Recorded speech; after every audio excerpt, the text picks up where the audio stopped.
sing perlu digarap kalau orang Jawa bilang. Ya hatinya itu.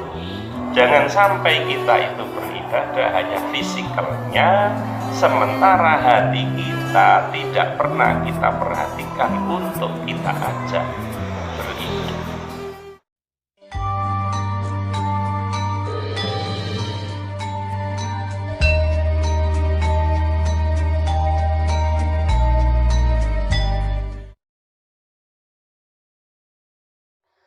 Assalamualaikum warahmatullahi wabarakatuh. Waalaikumsalam. Kembali lagi bersama Santri Beling Channel, masih dalam acara Nyecep Banyu Suci Perwitosari, Nyecep Barokahipun Syekh Abdul Qadir Al-Jilani.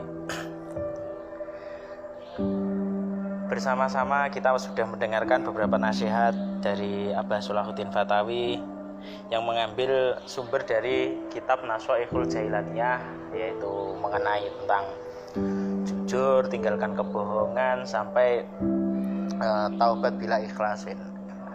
Untuk hari ini, Bah, kira-kira itu apa nasihat yang pas untuk menyentil santri beling itu biar menjadi seperti jargonnya bendino eling?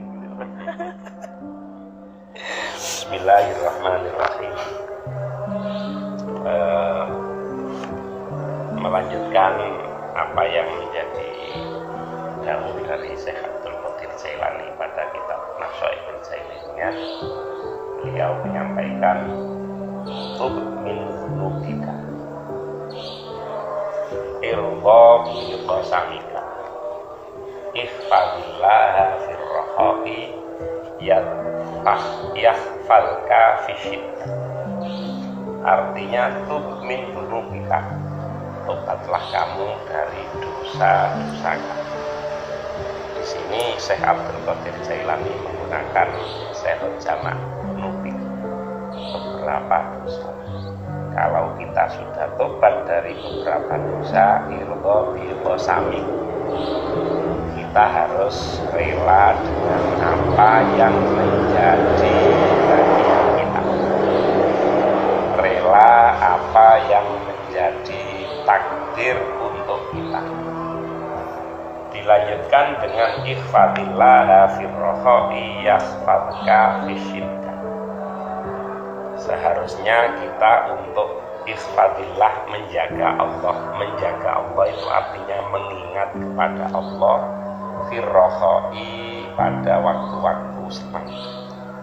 Kalau kita bisa mengingat Allah pada saat kita longgar, pada saat kita senang, maka yahfadka fisyiddah, Allah pun akan menjaga kita, mengingat kita pada saat kita susah. Pesan-pesan tadi disampaikan secara berurutan tanpa menyebut mana yang harus didahulukan. Saya menangkapnya bahwa pesan-pesan itu harus dilakukan secara bersamaan dalam rangka kita supaya menjadi insan kamil. Kita juga bertobat dari dosa kita. Di kesempatan yang lain kita juga harus menerima apa yang menjadi bagian kita atau takdir kita. Di satu sisi kita pun harus selalu menjaga Allah.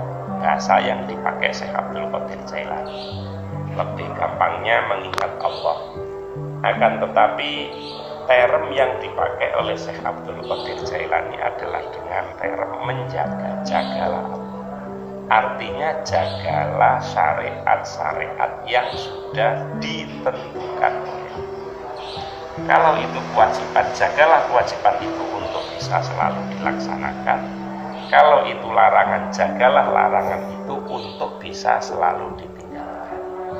Kalau kita bisa menjaga syariat itu pada saat kita longgar, maka Allah akan menjaga kita. Kalau kita hanya mengingat Allah pada saat kita longgar, Allah mengingat kita pada saat kita susah. Sekali lagi term yang dipakai oleh Syekh Abdul Qadir Jailani adalah bukan hanya Allah mengingat. Beda kan kamu mengingat seseorang, kamu menjaga seseorang. Ada sesuatu yang lebih. Jadi Allah akan menjaga kepada kita manakala kita menjaga Allah, menjaga syariat-syariat Allah pada saat kita susah. Bahkan dilanjutkan, ikhfadhu fi ghinaka yahfadka inda fakrik. Pada saat kamu longgar, pada saat kamu kaya juga sama. Karena manakala kita pada saat kaya, pada saat longgar mampu menjaga Allah, mampu menjaga hukum-hukum Allah, maka kita pun akan dijaga oleh Allah pada saat kita tertakdir menjadi orang yang tidak kaya atau tertakdir menjadi orang yang fakir. Menjaga pada saat kita kaya adalah apa yang menjadi kewajiban orang yang kaya? Hukum-hukum apa yang harus dilakukan? Sedekah, memberikan zakat, dan seterusnya. Maka Allah pun akan menjaga kita pada saat kita fakir.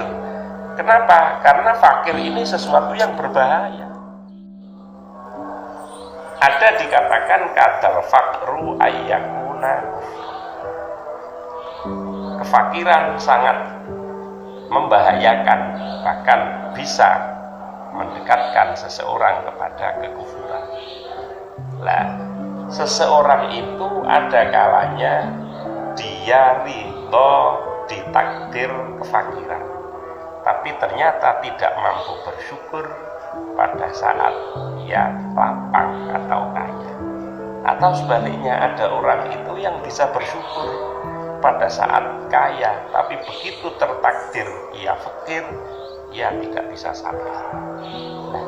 Keseimbangan itu akan selalu diberikan oleh Allah kepada kita manakala kita bisa menyeimbangkan diri dengan selalu kita menjaga Allah, menjaga hukum-hukum Allah dalam kondisi seperti apa. Jadi keseharian kita itu harus selalu menjaga Allah di setiap apapun kondisi kita, menjaga syariat-syariat Allah dan hukum-hukum Allah. Yang menjadi pertanyaan saya gini, Pak. Orang kadang untuk mengakui kebenaran yang absolut, kebenaran yang mutlak itu kan tidak harus menuntut atau dikasih hadiah untuk mengatakan itu benar. Contoh, 1 tambah 1 sama dengan 2, tidak harus dikasih hadiah, misalkan iming-iming 1 tambah 1, kalau kamu menjawab 2 akan aku kasih uang 20.000 misalkan. Nah, tapi terkadang untuk kami teman-teman santri beling itu mengakui kebenaran Allah atau bahkan beribadah pada Allah itu masih berharap hadiah surga. Karena yang tergerak bukan hatinya. Banyak kekeliruan manusia adalah dia hanya beribadah jasadnya. Kalau yang beribadah jasad, ya akan terjadi hal-hal seperti itu atau sejenisnya. Artinya ibadah yang dilakukan adalah karena dorongan ini, karena kepentingan ini, karena takut ini, karena harapan ini, dan seterusnya. Tapi kalau hatinya sudah tergerak, maka menjadi berbeda. Karena yang sudah terbukti adalah hati atau batin bisa menggerakkan jasad, tapi jasad sulit untuk bisa menggerakkan hati. Nah, oleh karenanya yang perlu diperhatikan, sing perlu digarap kalau orang Jawa bilang, ya hatinya itu. Jangan sampai kita itu beribadah hanya fisikalnya, sementara hati kita tidak pernah kita perhatikan untuk kita ajak beribadah. Jadi beribadah itu harus dari dalam. Nanti yang dalam atau yang disebut hati itu bisa mengontrol jasad seperti itu. Ya otomatis. Jadi bukan kemudian beribadah itu dari dalam, bukan. Secara fikih yang dilihat itu ya jasad, secara fikih. Maka di dalam Islam itu kan juga dikenal dengan istilah tasawuf, ya kan?